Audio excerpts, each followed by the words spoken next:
안녕하십니까. 암호화폐 정보를 전달해드리는 닥터 비트맨입니다. 네, 비트코인이 단기 상승하면서 11,800달러 선을 회복을 했습니다. 5.2%가 오른 11,800달러 선을 유지를 하고 있다고 하는데, 네, 이에 따라서 비트코인 공매도가 지금 하루아침 만에 4,400만 달러, 하나로 약 510억 원이 청산이 되었다고 합니다. 비트코인이 12K를 돌파했다고 하는데, 네, 비트코인 공매도가 하루아침에 한화로 약 519억 원이 청산되면서 비트코인이 12,000달러를 돌파했다고 합니다. 네, 그리고 이제 심리적 수준이 11,500달러 아래에서 이게 시작이 되었다고 하는데, 이후 가격이 상승해서 비트파이넥스에 12,040달러를 먼저 달성하면서 높은 가격대를 기록했다고 합니다. 네, 반면에 전통적으로 보수적인 암호화폐 거래소 중 하나죠. 비트스탬프는 11,940달러를 기록을 했다고 하는데, 네, 분석가들은 비트코인의 미래에 대해 여전히 확신하지 못하고 있으며, 그럼에도 불구하고 하향 조정이 오고 있다는 데 동의를 하고 있다고 합니다. 네, 12,000달러를 향한 상승은 갑작스러운 500달러의 급등의 결과로 발생을 했고, 그것은 몇 분 만에 완성이 되었다고 하는데요. 네, 정확한 이유가 밝혀지지 않은 가운데 비트코인 가격이 하락할 것에 투자를 했던 공매도 분들이 이제 뚝배기가 깨졌다는 이런 소식입니다. 네, 미 유명 애널리스트가 비트코인 2,000달러 추락 또는 소폭 조정 후 랠리를 할 갈림길에 서 있다라고 언급을 했습니다.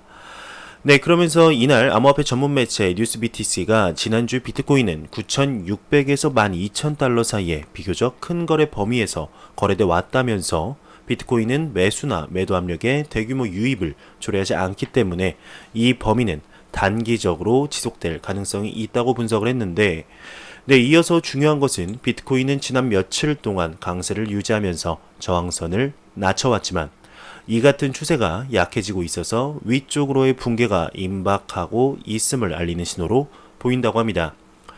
네, 이제 작년 암호화폐 하락장을 예견했던 피터 브란트이죠. 네, 피터 브란트는 트위터를 통해서 비트코인이 일봉 차트의 파라볼릭 단계를 이탈할 경우에 두 가지 시나리오를 예상할 수 있다고 하는데, 네, 여기서 이제 파라볼릭은 파라볼릭 스탑 앤 리버설의 이제 줄임말로 추세 반전이라는 뜻입니다. 네, 비트코인이 향후 몇 주 또는 몇 달 내에 지난 7개월 상승폭의 80% 수준까지 조정을 보이거나 아니면 결국 비트코인 상승을 이끌 새로운 파라볼릭 상승 추세로 귀결될 훨씬 더 작은 조정에 직면될 것이라고 내다봤다고 하네요. 네, 이에 이제 뉴스BTC가 브란트의 분석을 감안할 때 조정이 임박한 것처럼 보인다면서 장기적인 성장을 촉진하는 건강한 조정이 될 것인지 아니면 다시 한번 베어마켓이 찾아올 것인지에 대해서 오직 시간만이 말해줄 것이라고 전했다고 합니다.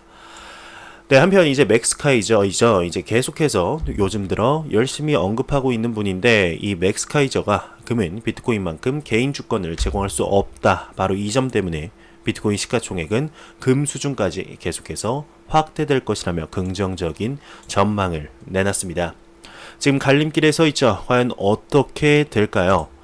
네, 그러면서 미국의 G세대가 대다수 암호화폐 구입 의사가 없다. 리브라 공개 후 변화 가능성이 있다라고 언급을 했는데, 네, 여기서 말하는 이제 G세대 같은 경우는 1990년대 중반에서 2010년대 초반, 이렇게 출생한 이런 아이들을 말합니다. 네, G세대, 제너레이션 Z, 젠지는 암호화폐를 구입할 의사가 높지 않다는 설문 결과가 나왔습니다. 네, IT 전문 매체 비즈니스 인사이더는 서베이 몽키에 의뢰해 지난 1월 13세부터 21세에 해당하는 미국 거주자 1884명을 대상으로 G세대가 세상을 어떻게 바라보는지를 설문조사했는데, 조사 결과에 따르면 향후 6개월 내에 암호화폐를 구입할 가능성이 있는지 묻는 질문에 52% 이상이 전혀 없다 응답을 했고, 구매 의사가 그다지 없다는 답변도 17% 차지했습니다. 네, 이와 반면에 이제 암호화폐를 구매하겠다고 응답한 대상은 26%에 그쳤고, 이 중에는 이제 5%가 구매 의사가 매우 많다가 6%, 구매 의사가 매우 많다가 이제 한 15% 정도 있다고 하네요. 네, 이어서 시장이 활성화되면 당시 설문조사에 참여한 이들은 그들의 선택을 다시 고민할 수 있을 것이라며 특히 어느 정도 구매 가능성이 있다고 응답했던 26%에 해당하는 사람들은 이제 리브라 프로젝트 백서가 정확하게 출시가 되면은 생각이 바뀔 가능성도 있다라며 기사가 마무리되고 있습니다. 네, 암호화폐 유명 인플루언서이죠. 이제 존 메가피가 알트코인을 끝났다고 주장하는 것에 대해서 반박을 했다고 합니다. 반등하면 비트코인을 능가할 것이라고 언급을 했는데, 네, 대표적인 비트코인 옹호론자이죠. 암호화폐 생태계에서 가장 유명한 세계적인 보안 소프트웨어 개발자인 존 메가피가 유명 암호화폐 트레이더 피터 브란트가 제기한 알트코인 버블에 대해 경고를 반박했다고 합니다. 네, 존 메가피는 본인의 트위터를 통해 피터 브란트는 알트코인이 끝났다고 말했지만 그의 지식은 석기 시대 수준에 네, 불과하다고 지적을 했습니다. 네, 이렇게 네, 본인의 트위터에 이렇게 합성을 한 거죠. 그 피터 브란트의 얼굴을 합성한 겁니다. 네, 이어서 그는 비트코인은 네, 웃겨가지고 말이 안 나오네요. 네, 이어서 그는 비트코인은 가치 저장 수단으로 지속적으로 쓰이겠지만 각각의 거래는 양 당사자들이 그들의 지갑 안을 항상 볼 수 있게 한다며 만약 은행들이 이렇게 했다면 당신은 비명을 질렀을 것이다. 프라이버시 코인에는 이런 결함이 없다고 강조를 했습니다. 네, 그는 프라이버시 코인이 익명성의 한계를 뛰어넘을 수 있으며 이는 수많은 알트코인 사례 중 하나일 뿐이라며 알트코인이 반등하기 시작한다면 비트코인보다 빠르게 상승할 것이라고 전망을 했는데 네, 이에 질 수 없다. 피터 브란트는 리트윗을 통해 알트코인 중 1%만 진정한 생존이 가능하며 메가피가 제시한 프라이빗 코인은 은행, 에너지, 부동산 업계가 사용하는 폐쇄적인 블록체인보다 어떤 특별함이 있는가라고 반문을 하면서 네, 이렇게 기사가 마무리되고 있습니다. 정말 많은 분들이 지금 기대하고 있는 알트코인 대상승장 과연 언제쯤 오게 될까요? 코인 마켓캡에서 그러면 가격 한번 보고 기사 이어가도록 하겠습니다. 네, 비트코인 같은 경우 기사를 봤다시피 약 반등을 보이며 지금 하나로 1,400만 원대를 근접한 모습을 보여주고 있고 이더리움 같은 경우는 비트코인이 따라서 올란 건지 똑같이 4.5% 정도 상승을 하고 있습니다. 네, 트론 같은 경우도 전날 대비 5% 상승을 하며 이런 모습을 보여주고 있는데 리플 XRP는 지금 계속해서 횡보를 하고 있습니다. 전날과 같은 467원대를 유지를 하고 있는데 리플 XRP에 관한 소식이 끊이지 않고 나오고 있죠. 오늘도 나왔습니다. 네, XRP 랩스의 설립자가 XRP 리플코인 전용 뱅킹 앱 UI를 공개했다고 합니다. 네, 리플 투자 부문이 출자하는 스타트업 XRP 랩스사의 이제 설립자이자 위셋 윈드가 본인의 트위터를 통해 현재 개발 중인 XRP 뱅킹 앱의 UI를 공개했다고 합니다. 네, XRP 랩스사는 이제 XRP 커뮤니티의 3명의 개발자가 지난해 10월 리플사의 투자를 받아 설립을 했죠. 네, 이들은 XRP를 이용하여서 뱅킹 어플리케이션을 개발하는 스타트업인데 개발 중인 어플리케이션은 줌이라고 불립니다. 네, 유저는 앱상에서 금융기관과의 접속 없이 유로, 미국 달러, XRP나 그 외 통화를 보유할 수 있는데 네, 포인트는 이것이 단순한 월렛 앱이 아니라 뱅킹 앱이라는 점입니다. 즉 사용자가 가지는 일반적인 은행 계좌와 접속할 필요가 없고 이 앱 자체가 은행 계좌가 되는데 기존의 지갑에서는 암호화폐 거래소나 은행 계좌로부터 월렛에 간접적으로 예금하는 형태로 자산이 이동한다고 하는 것이 일반적이었는데 이 앱의 경우는 그럴 필요가 없는 것입니다. 이번에 공개된 앱에는 XRP의 송금, 착금 기능, 거래 내용, 메시지 송수신 기능 등을 확인한다고 합니다. 네, 위세윈드는 지난달 말 네덜란드 암스테르담에서 열린 커뮤니티 행사에서 이 앱은 은행계와 디지털 자산의 중개 역할로서 설계가 되었다면서 공개된 UI에 대해 다음과 같은 생각을 밝혔다고 하는데 네, 줌은 향후 사업자 전용의 플랫폼이나 API가 개발될 예정이라면서 기사가 마무리되고 있습니다. 네, 줌을 들어보신 분들도 있을 거고 줌이라니 원래 자인 아니었나 XIGN 아니었나 라고 이렇게 말씀하신 분들도 있을 텐데 네, 최초 공개될 때는 자인이었죠. 네, 이 자인 같은 경우는 JP 모건과의 상표권 분쟁이 있었습니다. 왜 있었냐? 2007년 JP 모건 체이스가 전자 결제 업체, 서비스 업체인 JP 모건 자인 코퍼레이션을 이렇게 인수를 했었는데 사실상 죽은 업체라고 위셋 윈드가 언급을 했었습니다. 문제시 즉시 처리하겠다, 즉시 바꾸겠다라면서 많은 분들이 이 자인이 계속 유지될 것이다, 아니다, 바뀔 것이다 이렇게 얘기를 했었는데 결국엔 바뀐 거죠. XIGN 이게 XUMM 줌으로 바뀌었다 알고 계시면 될 것 같습니다. 암호화폐 전문 분석 회사 SFOX가 비트코인의 가격이 휴가철과 관련이 있을 수 있다는 보고서를 발표했습니다. 보고서에 따르게 되면 암호화폐 가격은 지난 2017년 크리스마스, 2019년 2월 중국의 춘절 기간 동안 단기적인 상승세를 보였고 암호화폐 구글 검색 지수도 올랐다고 전하면서 휴가철간에 비트코인의 가격을 상승시키는 유일한 촉매제는 아니지만 가격에 기여하는 몇 가지 요소로 하나로 간주된다고 합니다. 다음의 그래프는 추수감사절 기간의 비트코인 그래프인데 두 번의 휴가철에서 비트코인의 가격이 각각 오르는 것을 볼 수가 있습니다. 그러면서 밑에 보게 되면 땡스기빙 데이, 이거 같은 경우는 추수감사절이죠. 추수감사절 기점으로 해서 계속해서 상승을 하면서 크리스마스 때도 소폭 상승을 하고 다시 하락을 하다가 새해가 밝아오면서 다시 한번 이렇게 상승을 하는 모습을 볼 수가 있는데 과연 어떻게 될까요? 지금 가장 근접한 이런 휴가철로는 우리나라 9월 13일 날 일어날 이제 추석이죠. 일어날 건 아니고 그때 이제 추석 연휴가 시작이 되게 되는데 과연 어떻게 될까요? 올해 이제 추수감사절 같은 경우는 11월 17일입니다. 그리고 이제 중국 춘절기 같은 경우는 2020년 1월 25일부터 시작이 되게 되는데 중국 춘절기는 굉장히 대륙의 규모가 크기 때문에 기본적으로 일주일 이상 길면은 보름 정도 진행이 된다고 하는데 단기적으로 투자를 하시는 분들은 참고하시면 도움이 되지 않을까 싶습니다. 조셉영이 비트코인 채굴자들은 비트코인 매각이 아닌 보유를 선택했다. 비트코인 가치 저장소로서 성장을 할 것이다. 라고 언급을 했습니다. 유명 암호화폐 분석가이죠. 조셉영이 최근 트위터를 통해 비트코인에 대한 긍정적인 소식들을 전해왔다고 합니다.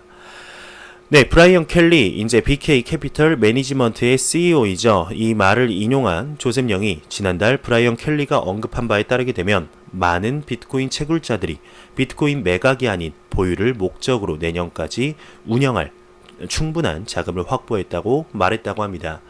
이 현상은 비트코인 반감기, 즉 2020년 5월로 예상이 되죠. 다가옴에 따라서 예상보다 더 큰 요인으로 작용할 것이라고 덧붙였는데 조셉영은 다음 트윗에서 신흥국 투자 귀재로 불리는 월가의 베테랑 투자자 마크 보이우스가 비트코인이 계속 성장하면 비트코인에 투자할 것이라고 언급을 했다고 합니다.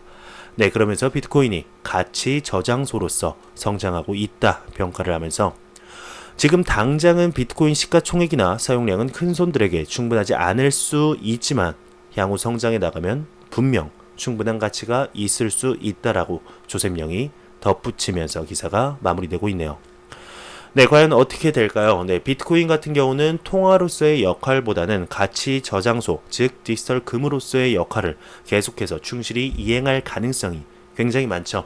많은 전문가들이 이렇게 보고 있습니다. 저 또한 같은 소식인데 비트코인이 계속해서 가치 저장소로서의 역할을 계속하면서 암호화폐의 대장격이죠. 앞으로 계속 나아가는, 확장돼가는 모습을 볼 수가 있으면 좋겠습니다. 최근 들어서 이제 CBDC에 관한 소식들이 계속해서 나오고 있습니다. 중국 인민은행 연구소장이 CBDC 개발 공식 추진이라고 언급을 했습니다. 중국 금융 전문 미디어 린룽제에 따르게 되면 8일 중국 중앙은행인 인민은행 산하연구소의 왕신 소장이 중앙은행 디지털, 직접 발행 디지털 화폐, 즉 CBDC죠. 통화정책의 유효성을 제고하는 데 도움이 된다면서 향후 CBDC의 연구 및 개발을 공식 추진한다고 밝혔습니다. 이와 관련해 그는 중앙은행 통화의 디지털화는 통화의 지불 기능을 최적화하면서 견고한 지위를 유지시켜준다고 하는데 네, CBDC는 보유자들의 안전한 저축 수요를 만족시켜줄 수 있다며 더 나아가 은행, 예금 금리의 하한선을 나타내는 지표가 될 수 있다고 덧붙였다고 합니다. 네, 그러면서 앞서 인민은행은 개발 전담팀 구성, 관련 특허 신청 등을 통해서 CBDC 발행을 시사해왔다면서 기사가 마무리되고 있는데요. 네, 최근 들어서 CBDC에 관한 소식들이 많이 나오고 있습니다. 특히 IMF가 언급을 했었죠. 각국 중앙은행이 곧 이제 CBDC를 발행할 것이다. 그러면서 국제결제은행 사무총장도 이제 페이스북이 CBDC 발행을 앞당겼다. 그리고 필리핀 중앙은행, 러시아 중앙은행 총재도 3에서 5년 내로 발행 가능성이 있다. CBDC 도입하는 날이 올 것이다. 라고 계속해서 기사가 나오고 있는데, 네, 특히 얼마 전에는 이제 일본 측에서 우리는 CBDC 발행 계획이 없다라고 또 언급을 했습니다. 네, 과연 전 세계적으로 지금 CBDC에 관한 이런 논란들이 계속해서 나오고 있고, 발행을 한다 안 한다 뭐 이런 얘기가 많이 나오고 있는데, 지금 페이스북이 CBDC 발행을 앞당겼다라는 소식도 계속해서 나오고 있습니다. 그만큼 페이스북의 리브라 프로젝트가 이런 영향력이 굉장히 크다는 말이죠. 네, 그러면서 서울경제에 따르게 되면 금융위원회가 8일 언론에 공개한 리브라 이해 및 관련 동향 자료를 통해 발행량 조정 메커니즘이 불명확한 점 등 부정적인 면이 있지만 상용화 성공 가능성이 큰 암호화폐다라고 또 평가를 했습니다. 네, 이와 관련 금융위는 리브라 발행량과 준비금과의 상관관계가 모호한 탓에 리브라 발행량이 증가할 경우 가치가 폭락할 수 있다면서 만약 리브라가 대규모 ICO를 진행할 경우 투자금이 몰려 거래소를 통한 투기 현상이 나타날 수 있다고 지적을 했다고 하는데, 네, 이와 반대로 이제 중국의 앤트파이낸셜은 페이스북 리브라 신용화폐가 아니다라고 또 언급을 했습니다. 네, 최근 세계 최대 전자상거래 업체 알리바바의 금융 관계사 앤트파이낸셜 산하 R&D 센터 리천화 센터장이 페이스북 암호화폐 리브라에 대해 업계에서는 신용화폐로 받아들여지는 것을 우려하고 있지만 리브라의 1대1 법정 통화 패킹 메커니즘은 이를 신용화폐가 될 수 없도록 만든다고 또 분석을 했습니다. 네, 이와 관련해 그는 리브라는 결제 기능에 중점을 맞추고 있다고 하는데 투자 가치나 저장 기능은 지원하지 않는다고 하죠. 네, 스테이블 코인 형식은 디플레이션이나 인플레이션이 발생하지 않습니다. 그 가치가 고정되어 있기 때문인데요. 1대1 패킹 메커니즘은 홍콩 달러와 미국 달러와의 패킹 메커니즘과 유사하다고 하네요. 네, 그러면서 만약 리브라가 신용화폐가 되려면 청산 메커니즘, 담보정책, 리브라 재단의 기능 지원 여부 등 여러 가지 조건들을 만족시켜야 한다고 덧붙이면서 기사가 마무리되고 있습니다.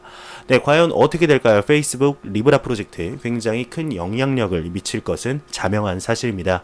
더 이상 말해서 뭐하겠습니까? 네, 과연 얼마만큼의 영향력을 미치게 될지, 정말로 화폐로서의 역할을 하게 될지, 아니면 앤트파이낸셜의 말처럼 화폐로서의 역할은 하지 못하게 될지 한번 지켜보도록 하겠습니다. 네, 참 희한한 소식이 또 한번 나왔습니다. 인도 국립경찰학교 경찰관 대상 암호화폐 강자 개설이라는 기사가 나왔는데 참으로 이해가 안 되는 기사인 건 확실합니다. 일단 한번 기사를 보겠습니다. 네, 암호화폐 전문 미디어 비트코인닷컴에 따르게 되면 인도 국립경찰이 인도 경찰청 고위 간부들을 대상으로 암호화폐 강좌를 개설했다고 합니다. 네, 일단 이것부터가 이해가 안 되죠. 네, 해당 강의는 실제 발생한 적 있는 암호화폐 범죄 사건 관련 조사 내용, 암호화폐 기능, 법률 관련 내용이 포함되어 있는 것으로 전해졌는데, 네, 나아가 인도 경찰은 정부의 암호화폐 규제 지침에 따라 암호화폐 범죄 관련 수사 방침을 정기적으로 발표한다는 설명이라고 하네요. 네, 일단 기사를 보니까 아무래도 암호화폐 관련 범죄들이 계속해서 일어나는 만큼 본인들이 암호화폐에 대해서 정확하게 알고 있어야 수사를 정확하게 할 수 있다는 그런 취지가 아닌가 싶은데, 네, 지금 인도에서는 계속해서 전면금지 법안에 대해서 얘기가 나오고 있죠. 일단 한 달 전인 6월 9일 날 전면금지 법안 심의 중이라는 이런 내용이 나왔습니다. 네, 그러나 하루 만에 6월 10일 인도 중앙은행이 암호화폐 전면 금지 계획 사실이 아니다라는 이런 발언을 인도 중앙은행 측에서 발언을 했죠. 네, 그러면서 이 소식을 비웃기라도 하듯이 6월 18일 암호화폐 규제 관련 인도의 강경한 입장을 재확인한다라고 나오고 있고 6월 25일 암호화폐 금지 법안을 또 검토 중이다라고 나왔습니다. 네, 그러면서 그와 관련해 계속해서 이제 금지 인도 측에서 얘기를 하니까 6월 27일 인도 최대의 암호화폐 거래소 코이 빅스가 이제 견디지 못하고 사업을 중단을 했죠. 그러면서 한 2주가 지난 지금 암호화폐 강자가 개설이 되었습니다. 과연 이 소식, 강자가 개설되었던 소식을 인도 측에 이제 인도의 입장에 봤을 때 좋게 봐야 할지 나쁘게 봐야 할지 한번 봐야 될 것 같습니다. 아무래도 암호화폐 강자 개설을 한 것은 암호화폐를 수용하겠다라는 의미는 아닌 것 같죠. 네, 좀 더 정확하게 수사를 하겠다라는 것 같은데 참 아쉽습니다. 인도의 측에서 이런 그 법안을 하루빨리 철회했으면 좋겠습니다. 그게 암호화폐 시장에 더욱더 좋겠죠. 글로벌 암호화폐 거래소 실크로드가 비트코인을 50% 할인된 가격에 제공하는 사면 무조건 돈이 되는 비트코인 반값 이벤트를 진행한다고 합니다. 공지에 따르게 되면 해당 이벤트는 스냅샷이 진행되는 11일 정오까지 거래소 내에서 100 ICB 토큰 이상 보유하고 있는 투자자들을 대상으로 진행된다고 하네요. 관심이 있으신 분들은 좀 더 알아보시고 이렇게 해보시면 좋을 것 같습니다. 계속해서 이제 크레이그 라이트에 관한 소식들이 나오고 있습니다. 한 3일 만에 등장할 것 같은데요. 비트코인 초기 개발자 말미 다크웹 공동 창업 주장이라는 기사가 나왔습니다. 암호화폐 전문 미디어 크립토 포테이도에 따르게 되면 최근 법정 소송의 증인으로 참석한 엔체인 수석 개발자 크레이그 라이트가 초기 개발자인 이제 마르티 말미가 실크로드, 하이드라 등 다크웹의 실질적인 공동 창업자다라고 주장을 했는데 그는 이와 관련해 나는 비트코인을 범죄와 연결되지 않는 정직한 돈으로 설계했다며 그러나 마르티 말미는 암살 시장을 위한 평판 시스템 그리고 테러 자금 지원을 위한 시스템을 개발하려 증언했다고 하면서 이에 대해 마르티 말미는 순전히 조작된 주장이라고 반박을 했으며 법적 대응을 준비 중이라고 해당 미디어는 전했습니다. 이 얘기 계속해서 보다 보면은 크레이그 라이트가 나는 나카모토 사토시고 내가 비트코인을 만들었는데 나는 이런 목적으로 만든 것이 아니다. 내가 비트코인의 창시자다라는 게 지금 밑으로 깔고 들어가고 있죠. 크레이그 라이트 지금 법적 공방이 하나인 것은 부족한가 봅니다. 지금 멀티를 또 하나 만드는 것이 아닌가 싶습니다. 지금의 법적은 스타크래프트를 하신 분들이라면 아시겠지만 그게 본진이고 그게 부족해서 이제 멀티까지 먹으려는 이런 생각인 것 같은데 관심을 받지 못하면 죽는 병이라도 걸렸는지 크레이그 라이트 정말 어떤 식으로 마무리를 짓게 될까요? 정말 큰 그림을 그리고 있는 걸까요? 아니면 아무 생각도 없는 걸까요? 바보 아니면 천재 둘 중 하나이지 않을까 개인적으로 생각이 듭니다. 트론의 창업자가 트론 중국 회사 아무 문제 없다라고 언급을 했습니다. 저스틴 선 트론 창업자가 트위터를 통해서 트론의 중국 핵심 파트너인 루이 보커지에 아무런 문제가 발생하지 않았다면서 오늘 유포된 영상과 사진은 트론을 사칭한 다단계 피해자들을 뿐이라고 언급을 했습니다. 지난 2019년 1월 이후 트론 측은 지속적으로 공식 채널을 통해 트론 관련 가짜 뉴스를 유포하는 사람들에게 법적 책임을 물을 것이라고 강조해 왔는데 루이 보커지는 향후 조사 당국이 사기 혐의자들을 적발하는 데 협조할 것이다 라면서 밝혔는데 앞서 중국 커뮤니티를 중심으로 베이징에 위치한 루이 보커지의 사기 피해를 주장하는 사람들이 들이닥쳤다는 사진과 영상이 확산된 바 있다고 합니다. 루이 보커지는 저스틴 선이 초기 트론 개발을 위해 중국에 만든 회사라고 하네요. 크립토 공포 탐욕 지수입니다. 74로 전날 대비 7포인트 올랐는데 아직까지는 탐욕 단계를 네, 이렇게 유지를 하고 있다고 합니다. 네, 74 정도면은 암호화폐 시장에 투자하기 나쁘지 않다. 포모 직전으로 보시면 될 것 같습니다. 네, 이 지수가 0에 가까울수록 이제 시장에 공포를 나타내죠. 100에 가까우면 낙관을 나타내게 됩니다. 네, 이제 7월 보름을 향해서 달려가고 있는데, 네, 과연 7월 말에는 어떻게 점수가 또다시 갱신이 되게 될지 한번 보도록 하겠습니다. 네, 일단 제가 준비해온 소식은 여기까지입니다. 네, 마지막으로 코인마켓캡에서 가격 한 번 더 보고 가도록 하겠습니다. 네, 리플 XRP 기준 467.38원입니다. F5번 한번 눌러보겠습니다.